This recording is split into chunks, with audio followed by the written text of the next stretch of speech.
Well, hello, it's Restaurant Review time. Welcome back, and we hope you've had a great Thanksgiving holiday.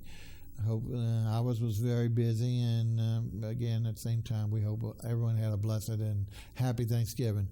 I've had a rash of some medical and dental problems have come up. That's why you haven't seen me for the last few weeks, and I do apologize for that. But every once in a while, we all, especially as we age like I have, you got to go through some of these situations. Anyway, we're glad to be back and bringing you today a new restaurant for the holidays. This is a great new place opening up in Mid-City. Mid-City is really staffing up, not only residentially, but also restaurant-wise, especially a particular street. Just like Uptown in the beginning, Magazine Street led the way as the pioneer, became the restaurant row. Well, we think, for the most part, South and North Carrollton are going to do a similar revitalization, and we hope you are interested in listening to what we have to do. Again, we have been suffering the plight of not being able to get some live musicians from you since Katrina, so we do apologize for that. We're going to keep looking, and we would always hope that you send us someone's name, because we'd love to give an opportunity to an emerging artist. But in all those situations, to continue our standard format, we dig back into the files and bring a musical guest to you. And today we have a young lady by the name of Lucy Gossett. She was on a show way back when Smith and Walensky, do you all remember that? It was a much ballyhooed steakhouse that opened in New Orleans from New York and stayed with us, but left us due to Katrina. Well, early on when they appeared on our show, Lucy was a musical guest. So let's go ahead and take a listen to her first offering, and we'll catch you on the other side.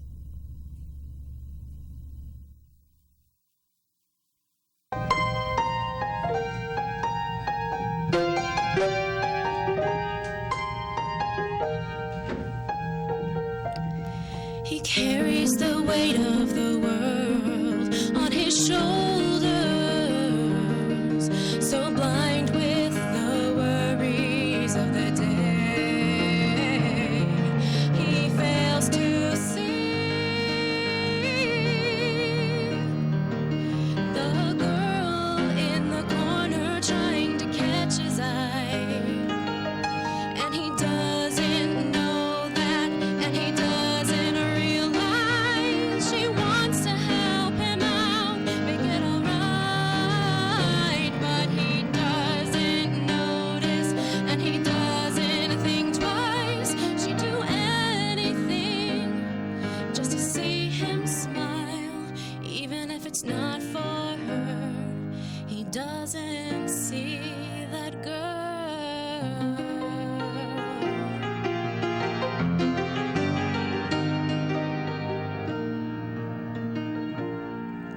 She's so tired of always being seen as the friend. Will they all be so blind to her need? She knows that he doesn't care for her, but that won't make her stop trying to be much more. And he doesn't know that, and he doesn't realize she could be the best thing in his life, but he doesn't notice, and he doesn't think twice. She'd do anything just to make him see all that she can be, but he doesn't see that girl.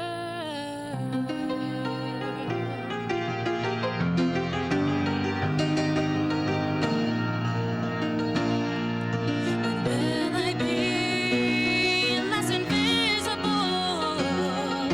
When will he see me for all that I am?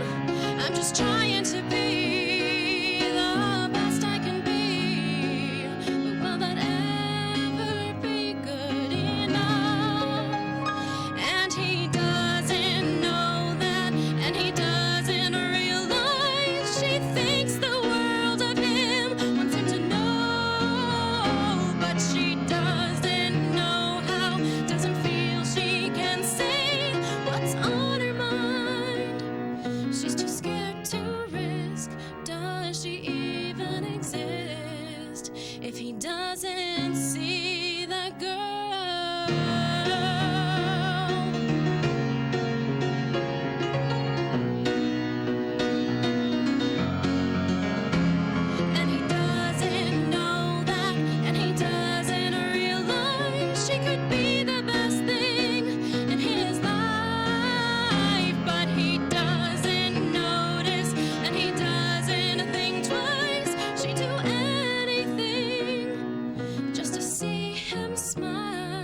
it's not for her.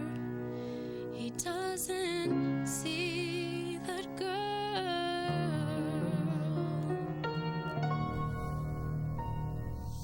That was Lucy Gossett with a lovely little tune, and she will be back for a couple of more. Hopefully we did a better job of photographing her face and get a little better angle, because we really didn't get a chance to see what she looks like. But she does have a lovely voice, and we're pleased that she came off to us today with our restaurant. And let's go ahead and move into the restaurant situation. As we mentioned in the earlier comments, that we have another new mid-city restaurant. Never can have enough, and growing by leaps and bounds. The North and Carrollton, and really the South Carrollton, but North Carrollton Hubway, especially North Carrollton, blooming since the wonderful addition and return of our streetcar going down to City Park. So we expect to see a lot more restaurants come in those remaining blocks, which aren't really that many, to really satiate not only the return of the residents of Mid-City, but also to our wonderful tourists or anyone who's jumping on and off the streetcars, so to be able to give them a lot of variety. Today's restaurant was really a rebirth of an earlier one that really didn't have much of a chance in the beginning before Katrina, so we're not even going to dwell on that. We're looking at a new restaurant rather than a rebirth, and really pleased to bring you today the executive chef and co-owner, Miss Sandra BAHHOUR of Arabesque Restaurant. Welcome to the show, Sandra. Thank you. Tell us a little bit about yourself and your lovely husband, and how you all first got interested in, because most people, well, tell us if you don't mind sharing your backgrounds or your professions, which really is enough of a sell, as we were talking about earlier. The food basically originates because I'm Middle Eastern and my husband's from Honduras, and we sort of combine the two regions. Wonderful fusion, right? And since the Mediterranean flair that we have also sort of coincides with the Middle Eastern, it was easy for us to go across the board and do a little Middle Eastern, Mediterranean, and Latin. Okay. So. But as I mentioned, you do still have your own profession, so I know y'all are doing double duty, even right. though hopefully you're going to be able to get locked into this full time. Yeah, soon, hopefully.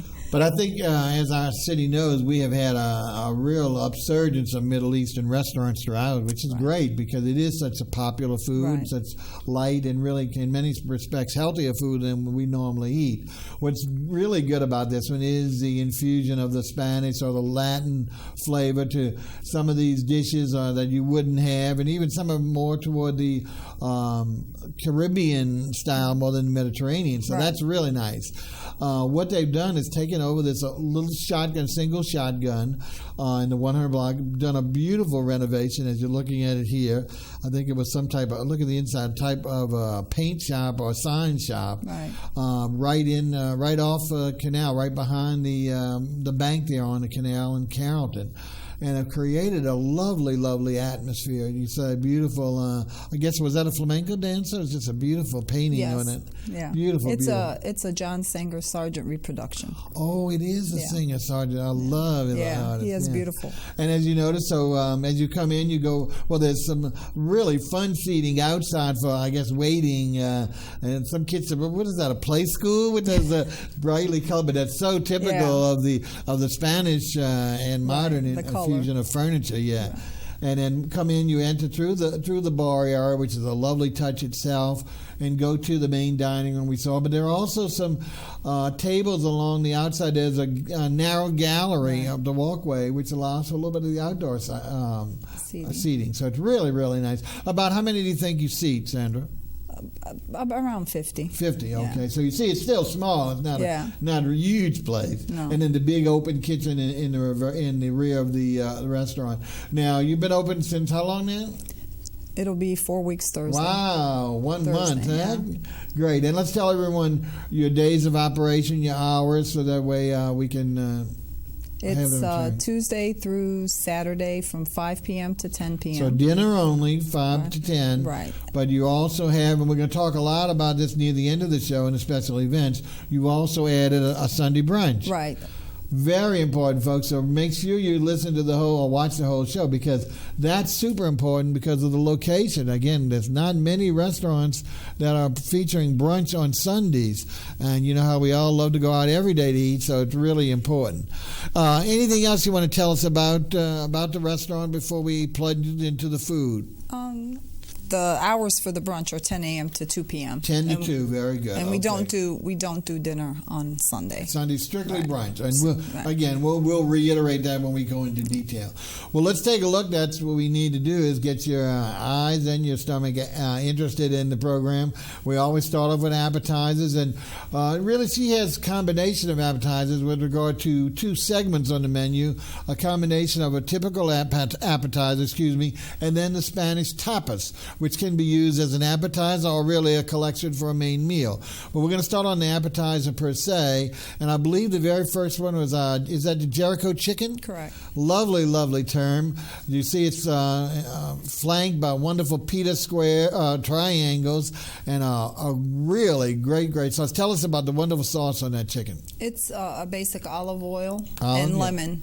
We marinate our chicken prior to cooking it, so it has that lemon taste, and it also has a lot of Middle Eastern spices like cumin and allspice and things like that. That's what I was trying to lead to, because it's not just lemon. No, it's not lemon. And also the red berry, the red color comes from a berry called sumac, which is not the poison sumac that everyone. It is a berry that we call sumac, which is an Arab word, and it is hand-picked, dried, and ground up. Right. And it's very bright red. You see it in the Middle Eastern shops. It's very bright red. And bright red. It's almost like tandoor in the kitchen. It's almost burgundy. Exactly. Right. Exactly. And it turns the well, chicken. I'm glad you explained that, because most people would get frightened off, because when they hear that term right away, they just stay away. Yeah. But I'm telling you, folks, as you mentioned, the lemon is infused into the chicken from the marinade, but what you're really going to get is a taste treat by the herbs that you normally will not find in any other restaurant in town, or unless it really has that same distinction. So something really nice. That's a great appetizer, because you got your pita, you can put your little chicken on there with a great little flavor, so it's a great little snack.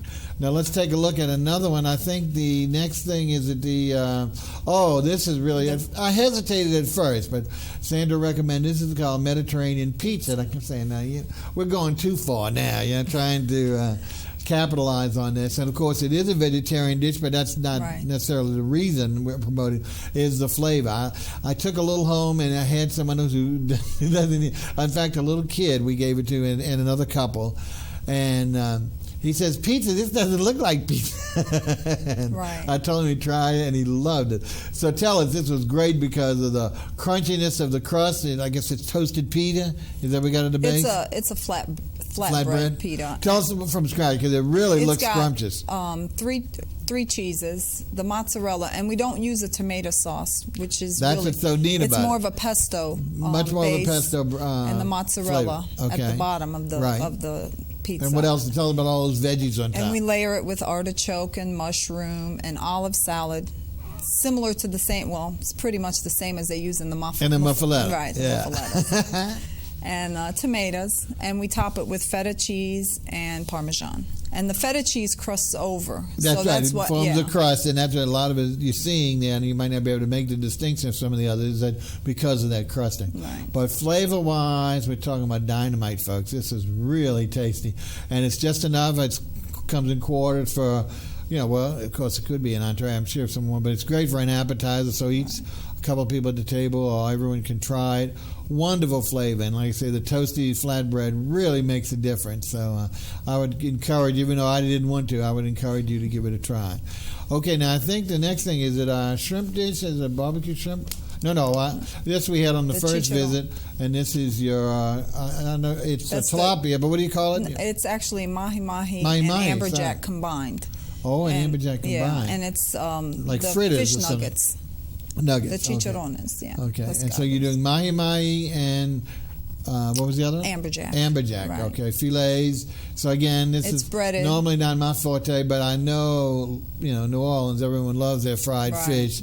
So this is a great little way, light without having it as a main dish. If you liked it, you can celebrate with your friends.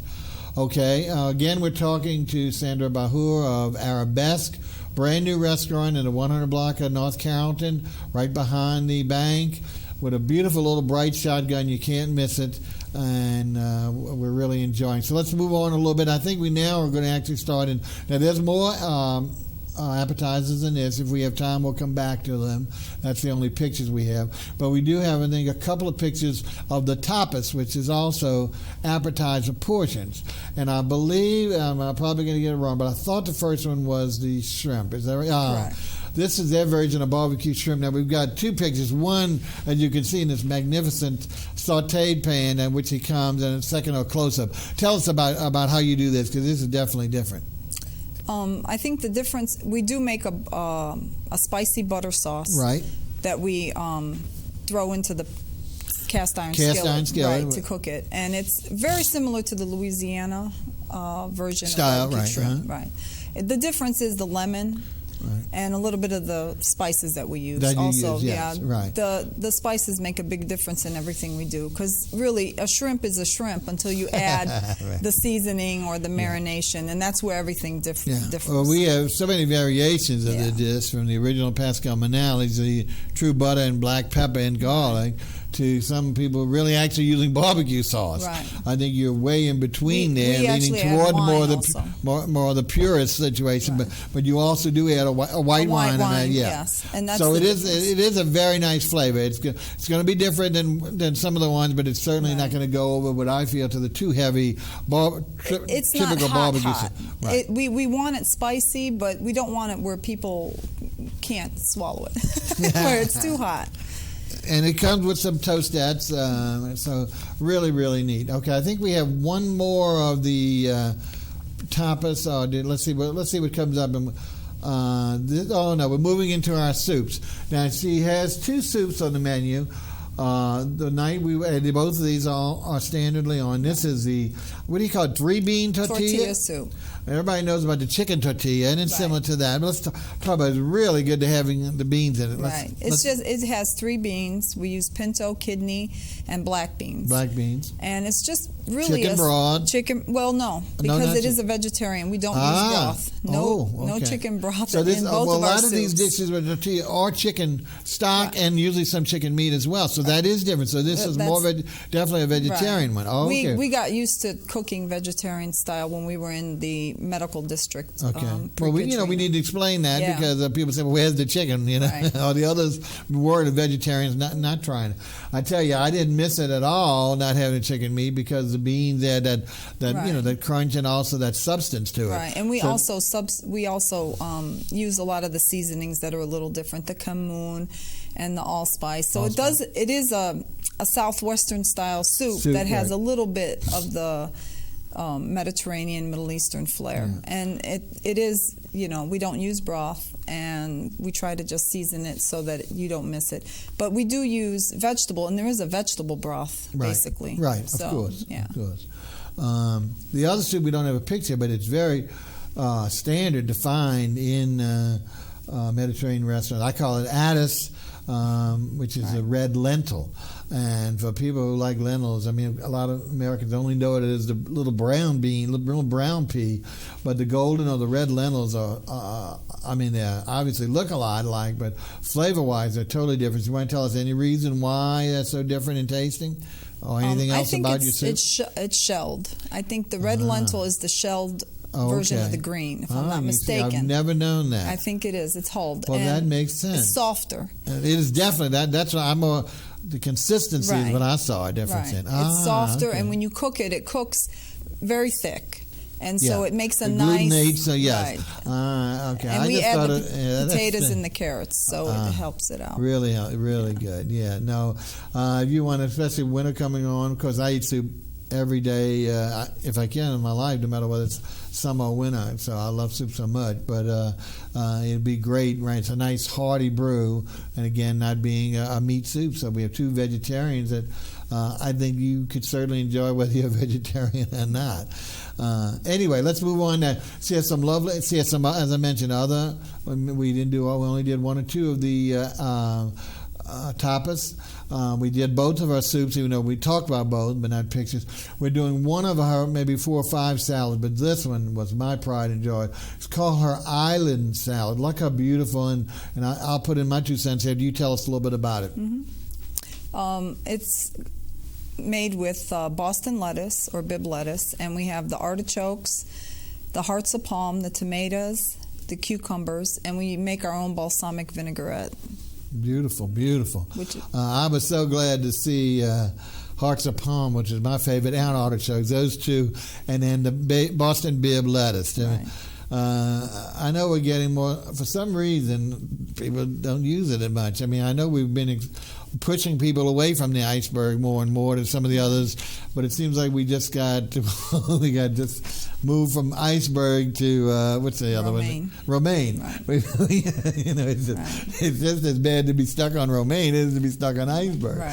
So that's what I feel bad about with all the variety of lettuces. And to me, Boston Bibb being really, to me, one of the finest. Its delicacy, its flavor, it's just magnificent. So you put 3 of the best, and then those great looking, gorgeous Roma, what I call Roma tomatoes, Really, and then avocado in the center. This is a taste treat beyond comparison, folks, with the balsamic dressing. Whether it's winter, summer, whatever, whole entree or as a side, really, really I hardly recommend this salad. Now, folks, we're talking to Sandra BAHHOUR. I didn't get a chance to tell you, even though we're coming to you on Wednesdays now live and Saturdays as a replay, we do occasionally open the phones up for calling. So if you know our number, our director will hopefully put one of the numbers up for you. You're more than welcome to call in and ask Sandra or I any questions, of course, about the show or more particularly about her restaurant, because that's the key is we can't answer all the questions. We know we have a good vegetarian audience, so we always try and emphasize, as in this restaurant, the number and the dishes that really are geared toward the vegetarian only. But what's good about this is these vegetarian dishes carry over to the non-vegetarian very easily if they give it a try. So if you think about it, give us a call while we're on, and we'll be glad to talk to you and tell you, a little anything you're interested in hearing about. Okay, now let's see. We have a couple more salads, but that's the only pictures we have. So let's go ahead and start on the entrees. And if we have, I think we'll have a little time, so we'll be able to go back and discuss some of the other items that we didn't picture for you. I think the first entree is it the lamb? Mm-hmm. Yes. Oh, the boy. Pomegranate glazed lamb. This is a wonderful lamb dish with couscous, my favorite. And tell us, there's some uniqueness. In case you didn't hear, it's 2 great fillets of lamb. Isn't it the filet? Or is it's it chops. Chops. So it had the bone. That's right, the bone in it. It was wonderful. They're so petite that you don't even notice them. Yeah. So tell us the preparation again on the lamb. The lamb is just straight up, we grill it. We just salt and pepper it, and we get it to where it's medium rare, and then we glaze with the glaze that we do. We do a pomegranate reduction sauce. Yeah. And so, folks, some people don't like. In fact, I did let some other people try, and they felt. They said it was rare, and some people eat just the opposite. It really should be served almost rare. Medium rare is good. Medium is really appropriate for lamb. So, again, we can understand if you, for some reason, you have to have it cooked longer. Maybe there's something, I don't know if there's anything you can do about it. Well, no, we'll cook it to order. Yeah. I mean, if you want it well, we cook it well. Actually, Middle Eastern people do not eat their meat rare. Meat rare. I guess that's very rarely will you find someone wanting that's kind of the rare. So we cook it well. Irony of the situation is we'll cook it well. Most of them, But I think for people who really tasted land, to really have the flavor, you're cooking it at the right temperature. Yeah. But what's really you need, and especially in this great health environment that we're looking at now, is the addition of the pomegranate glaze. Right. That is supposed to be so healthy for us, the pomegranate fruit, but the flavor really nice. And now on the side is couscous. Now, a lot of people. It is at several of our restaurants, but a lot of people don't know what couscous is. So, and we're basically rice here, and a little bit of potatoes, but rice more than anything. Tell us what is couscous, and then of course it's a basic pasta, and it's couscous is Moroccan, a Moroccan style pasta. It's made with semolina, and it's rolled. They roll it. In the old days, they used to do it by hand. Right. Nowadays, I guess the machines do that for them, and it sort of looks. You can't tell what it is. You can't tell if it's a pasta or a rice, but Right. it is a pasta. It falls on the pasta side. Right. And tell us about the great sauce and stuff that's you put on top. top of it. Yes. I'm not. I have a sister-in-law who's Moroccan, and so I have to call her from time to time to get instructions. Oh, boy. She's a great cook, and her whole family cook wonderfully, and I'm really lucky to have that kind reference of point. reference. Sure, yeah. sure. So tell us what she told you to put on it and makes it taste It's so a stew. flavorful. It's cooked like a stew. Tomatoes. It does have broth in that. We do use broth for that. And it has the carrots. And Moroccan cooking has a lot of the root vegetable. Exactly. So we use squashes and carrots and potatoes and things like that. There are some other things, celery, that we put in there, and we just cook it down with a tagine spice, which is a combination of, they use cloves and allspice and cinnamon and anything. They grind them fresh, so they're ground fresh and seasoned. Right. I think that's so key. Is the best description of the Moroccan food is all stews, Right. Because and I just love that because so again almost like a hearty soup. So I think, and again, don't be afraid. You say, well, the pasta doesn't look like pasta, but it doesn't look like rice. In fact, to me, sometimes it looks like minuscule rice have bad eyes more than pasta. But the important thing is the flavor. It's so delicate, and that it's going to absorb. It's ready to absorb anything you're going to put on it. So that's what really good is. It blends a lot easier. It's not going to have a separation between the sauce and the pasta. It really infuses in it. So we're talking about a great traditional, really, lamb dish. I think lamb with the couscous. Okay, now the next one is, of all things, we wanted to show you again. Since we've talked so much about vegetarians. My Dinah is a meat eater and it has to have a steak if at all possible. So you have a filet on your menu. It's not something you just threw on there. And tell us how you did this filet and what it goes with it. The filet is an 8 ounce, and we roll it in olive oil and just add salt and pepper and throw it on the grill. We keep it simple. And we serve it with a chimichurri sauce, which is made with parsley and cilantro, olive oil, lemon juice, and garlic. And we just put it on the side because we realize some people like their filet straight, and some people don't mind putting sauce. And we didn't want to throw the sauce on top, and so we leave it on the side for you to decide how you want to eat it. Great idea. And we serve it with the vegetables. And we try to keep everything on the healthy side. Yeah. I don't use a lot of heavy butter, but there is some butter in some things. No cream sauces.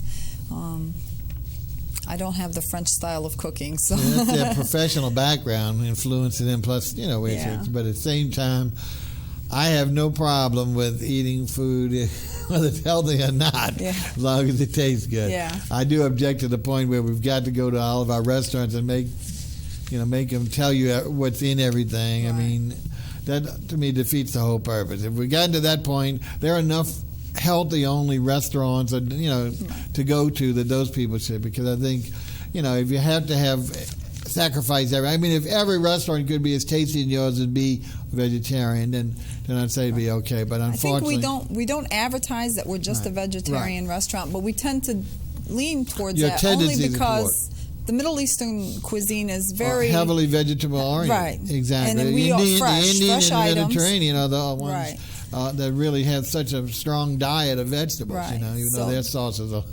And that's why the appeal to a lot of the Middle Eastern restaurants, you find a lot of people go there because it is like the falafel and all of that is vegetables. So it's easy for a vegetarian to eat there.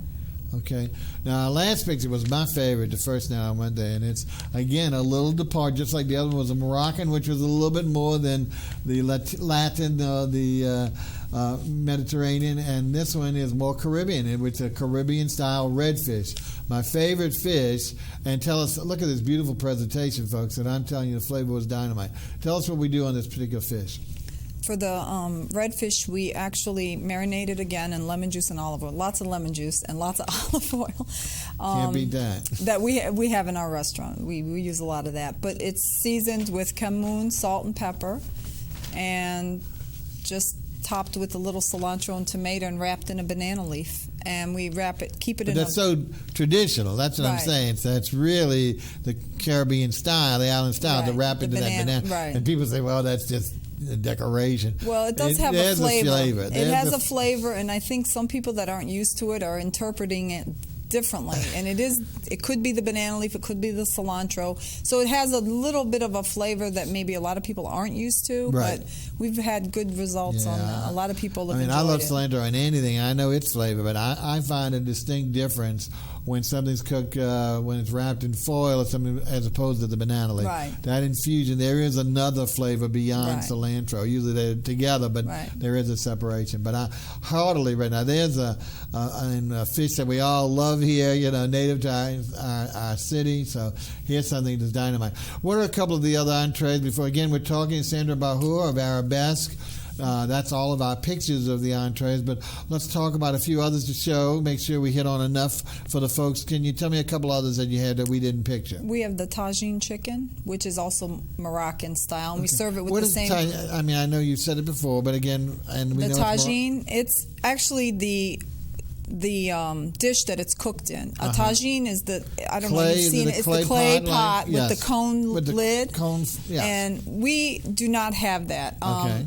But it's tagine style, really, and it's cooked also in a cast iron, which is also considered tagine. Tagine, right. So we cook it in a big cast iron skillet Right. that goes in the oven, covered with foil, and we just season it with all our marinations and cilantro, lots of cilantro, and lemon juice, lemons, slices You of do the like lemons. a half a chicken or just a white? No, it's breast. Perfect. The original is chicken with bone and Yeah, 'cause that's and what you I've could seen get with- any piece. Right. Breast People is don't like better. to eat that. That's right. Well, I It's don't. too I only- messy on even a though that table. is the right way, Yeah. I prefer just to have a breast. Breast, right? so- It's a little more elegant Yeah. than trying to cut through Okay. bone. And what else we have? The bow tie pasta primavera, Now, which is that doesn't sound like you at all. no, it doesn't. It doesn't sound like This me. sounds like an I put- accommodation here. What do we got going here? Well, what I had to do is add a pasta, and Okay. so since we did have the couscous, we threw that in. We said a little bow tie, and I add a lot of fresh vegetables that a lot of people in the city don't add. So Tell us some. Would you tell we us have the some of that? baby squash, Oh, and good. the sunburst squash. We have Sunburst. I'm mushroom. not sure from which one is that? It's it's golden. It's golden. It's round. It sort of looks like a mini squash. Squash. Yeah. Very- Well, I wanted to make sure I had heard the name. Yeah, and there's also a patty pan too, which is the green version. So sometimes okay. we get that I too. just thought it was unripened. Yeah. Any other ones that we need to know? It has tomato, mushrooms, Okay. snow peas. Wow, nice variety, nice Yeah. variety. Well, folks, we've just come to our next break with regard to, we've been talking again to Sandra BAHHOUR, who's the executive chef and co-owner with her husband of Arabesque, a great new restaurant on the first on the block in North Carrollton, right off a canal. Just get off that trolley right there when you turn that corner. Open for dinner only during the week. Wonderful new brunch on Sunday. This is something we really got to plug, folks, because now you don't have to drive to New Orleans, uptown. I said New Orleans, uptown, and fight a few places, wait those hours of time to get in. Now, even though we're small here, and as the word goes, we'll probably have similar problems. But let's try Mid-City Zone and give her a shot on Sunday. I'm sure she's going to appreciate it. I think you'll like it because when you stick around when we get to that part, you're going to hear the menu there. It's so unique. All right, what we're going to do now is let you hear, as we mentioned, we have a blast from the past. We have a young lady by the name of Lucy Gossett, a pianist and vocalist, and let's see what she did for us in our original show, and let's see if she can repeat it for us, and we'll see you when she finishes singing. It's going to be strong enough.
I'll seem as though nothing has hurt me. My heart might disagree.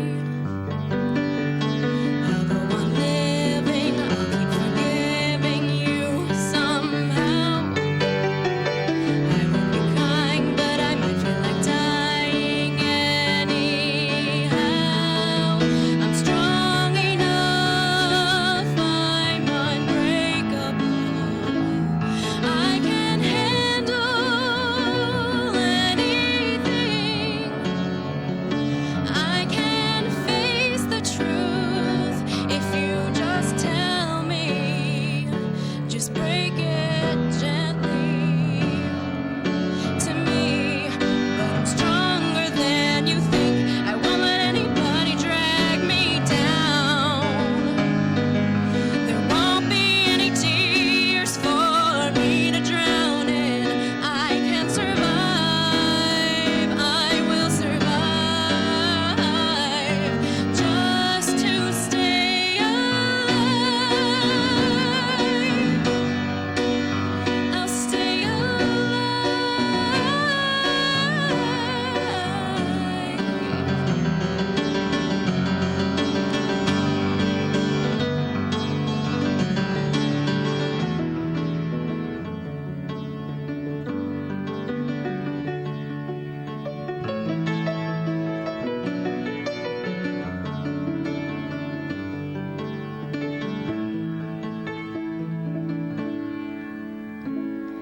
I'm strong enough, I'm unbreakable. I can handle anything. I can face the truth if you just tell me. Just break it gently to me. But I'm stronger, I'm strong enough, I'm unbreakable. I can handle anything. I can face the truth if you just tell me, but break it gently, oh, to me. But I'm stronger than you think.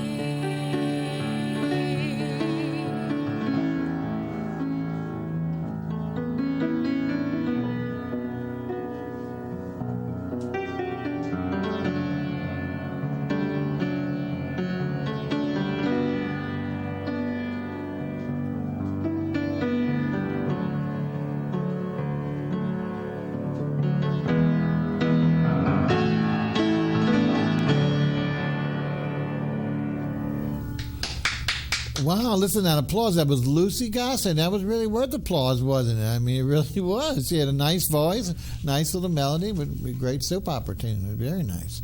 Okay, in fact, stick around if you enjoyed that one. We got one more for you for Lucy as she closes the show. But meanwhile, we're going back to our resident chef today, Sandra BAHHOUR of Arabesque Restaurant in the 100 block of North Carrollton, on the lakeside, like I say, right behind, unfortunately, behind the bank on the corner. Set back, but you can't miss it. She put some beautiful tangerine or orange colors in the trim. Really set off a great renovation job of a single shotgun. More of the things that, of course, we need to bring our city back, both residentially and commercially.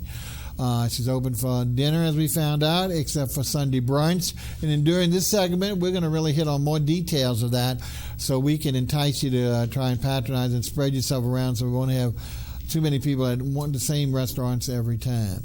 Okay, Sandra, let's go ahead. We've got a couple of pictures of your desserts. The first is one that you hear a lot about, is the chocolate blackout cake, which, of course, for us chocoholics, it's a dead ringer. Go ahead. Tell us about the cake, please. It's a light devil's food cake, and it's a just, light devil. That's kind of a well, it's not so sweet. It's not Okay. as sweet as a lot of the other chocolates. Okay. And the custard is also That's a chocolate custard. Very nice, like a ganache. Yeah. Very, very Yeah. nice. Okay. So again, if you like chocolate cake, folks, this is Sounds banal, but for those chocolate lovers, they know what I'm talking about. It is really good. Now, the second is something, usually in a Spanish restaurant, you see a flan or rice pudding. Mediterranean, not always big on desserts anyway, other than fruits. But this is a very beautiful presentation. And we got two angles for you looking down and then in the lovely martini. And it's called the Himalayan custard. So let's see. Mahalabiya. Oh, what's that? Mahalabiya. Mahalabiya. I thought it was Himalayan. Nope, you forgot that. Bob got it really wrong. So I didn't. It was not printed on the menu, folks. That's why. So Mahalabiya. Now we're looking right down into it. So lots of. Hopefully those are nuts. The pistachios. Pistachios, which are great. And then if you'll take the side view, you'll see how beautiful the dish is. It's served in a lovely martini glass. Tell us, what type of custard is this? It's made with milk. It's basic milk and cornstarch custard. It has some vanilla flavoring in it, but the flavor that makes it different from the other custards is the simple syrup that we use on top. There's a simple syrup that's floating on top of the vanilla custard, which is with rose water. And of course, that's so I love like Lebanese tea. Right. That with the Right. Oh, well, that's it, man. I kept saying, well, this is delightful. I can't figure out what type of custard this is. Yeah, and then but it's really the topping using the rose water. For people who don't understand what we're talking about, if you do visit a Mediterranean restaurant, usually they'll offer you, they'll call it Lebanese tea, but some will call it Mediterranean tea. And what happens here, folks, is that two ingredients may or may not be in it. One will be, you might see floating pine nuts, which might scare you off, but it's very tender and delicious, or you can have without. But the most important is a couple of drops of rose water, which is used extensively in Middle East. And till the first time I tried it 20 years ago, I had never had an idea it was a use for it in cooking. So it really adds a distinctive flavor, as it does to this. So you have the crunchiness of the pistachios, the typical vanilla flavor, but then this additional tab of having that rose water taste on top. I'm sorry, did something else you were going to say about it? Maybe I cut you off? No, that's it. So definitely I would try. I tried both, and I have to say the custard was really, really delightful. Yeah.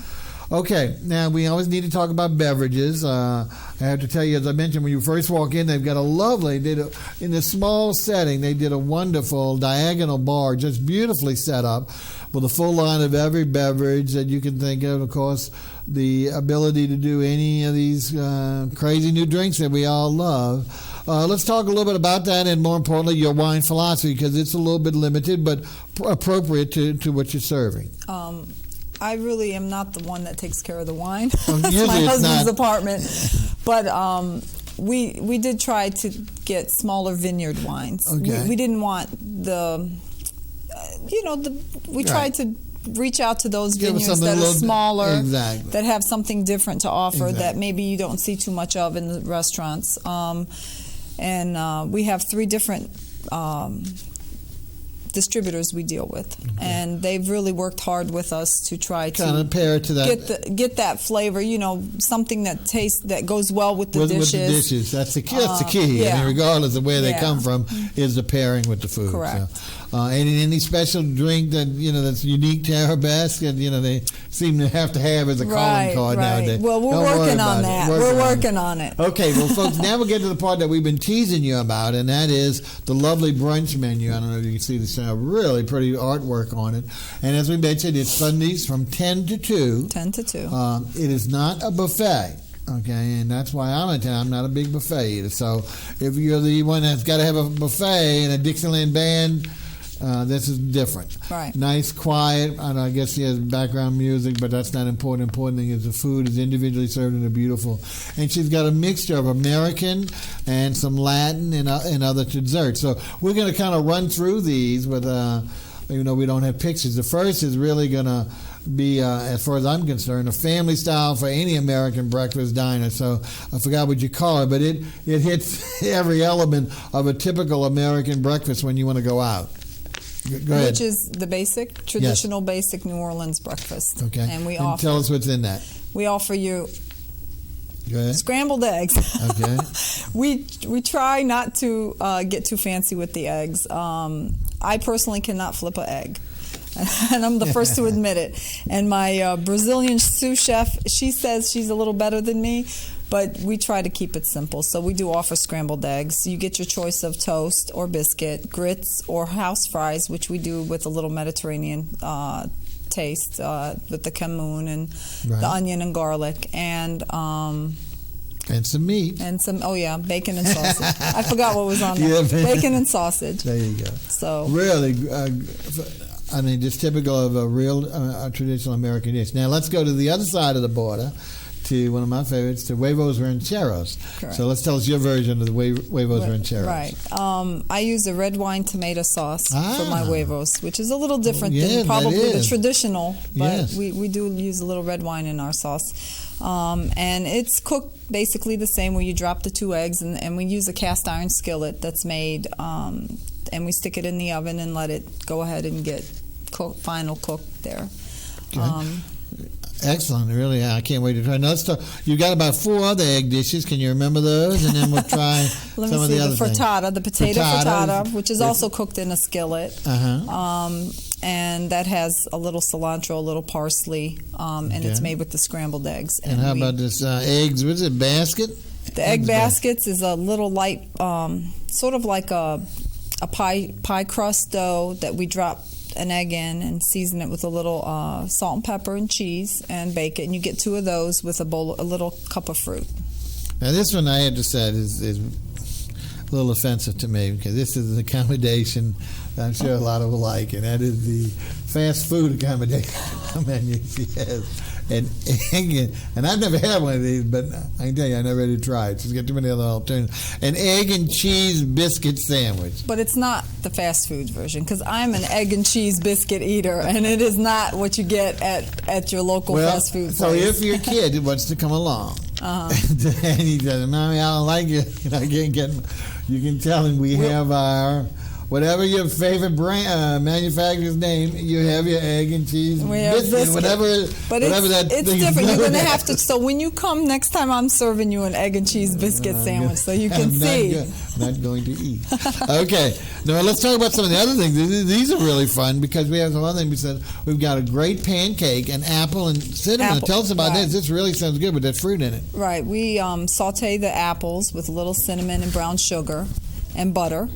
And we throw our pancake batter on top, and then it's also baked in the oven. Okay.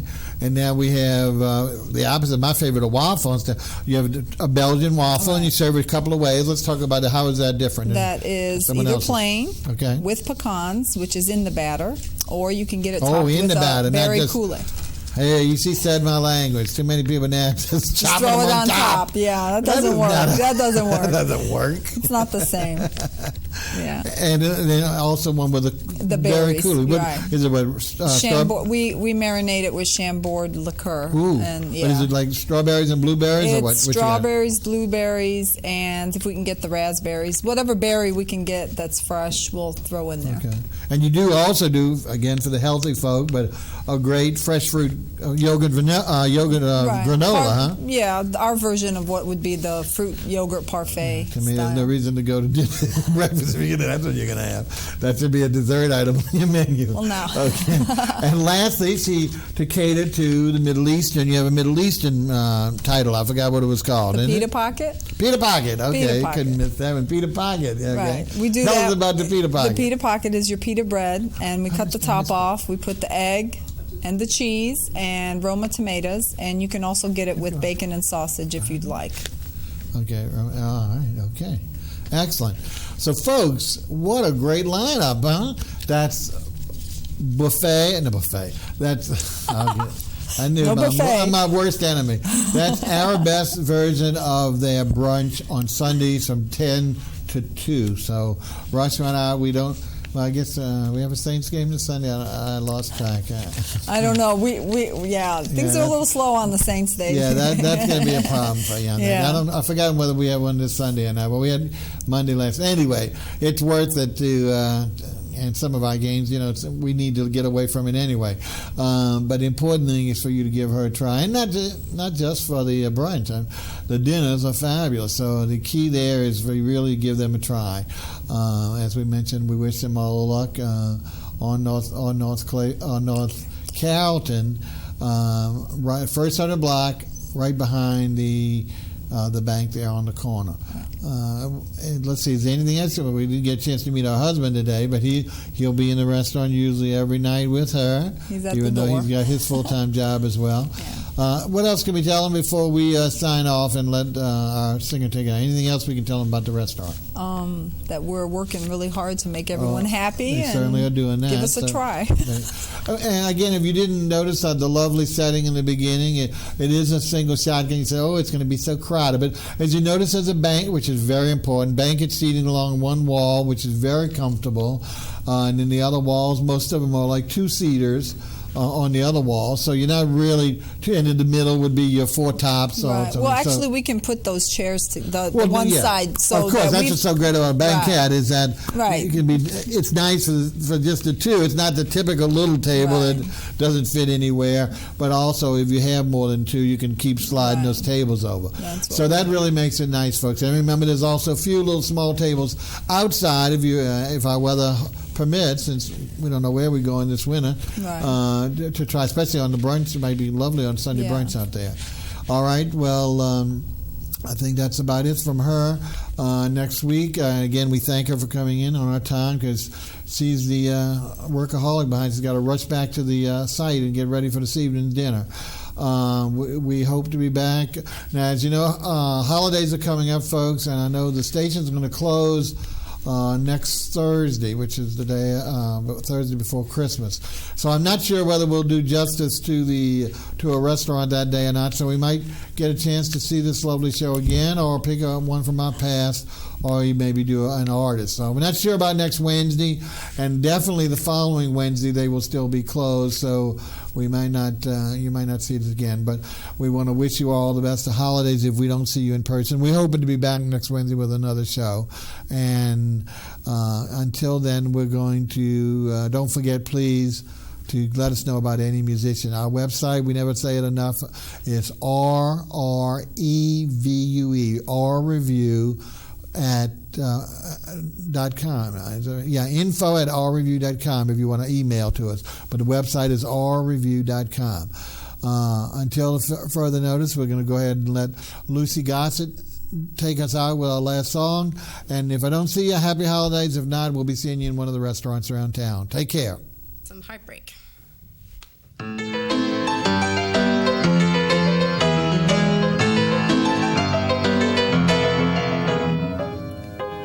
Well, he promised her a lifetime together, but the future is not something you can see. For one day that boy decided better run rather than hide it, so he left the girl alone and he was free.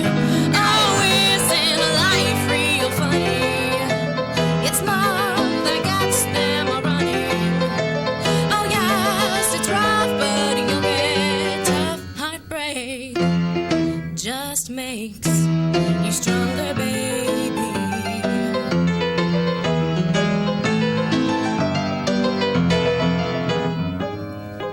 She felt empty and fragile without him, and she crumbled every time she heard his name.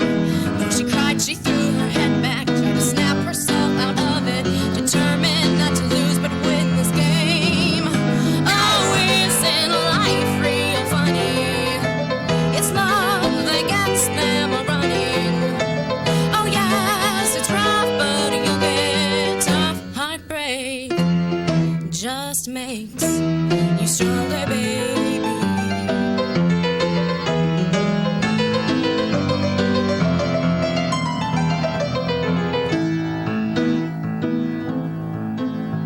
Now that she's a time to grieve, yeah, she knows that he's not what she needs. No, she's got to hold her head higher, stand a little bit straighter, hide her desire, know that she's off much better. She's working on her and getting stronger. She's on her own 2 feet.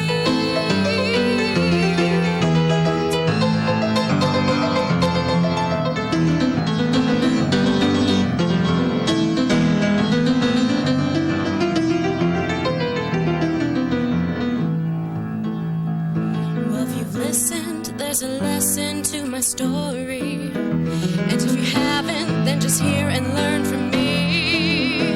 Though it hurts in the beginning, in the end we'll be left grinning if we don't let them get the best of you and me.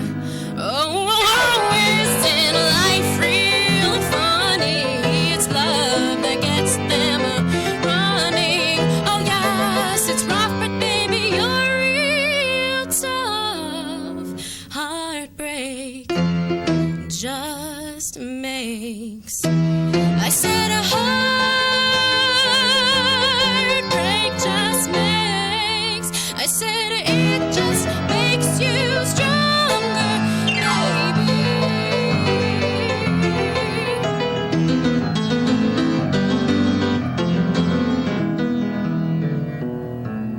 baby. Just makes you stronger, baby.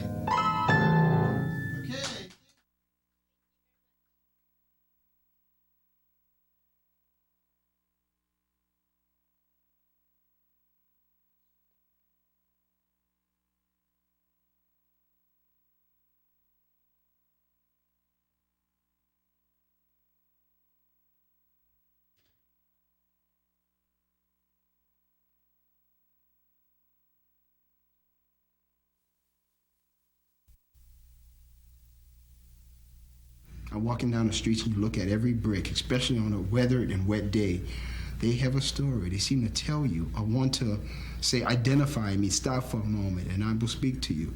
I know that's strange, but the city does do that. It has a whisper about it.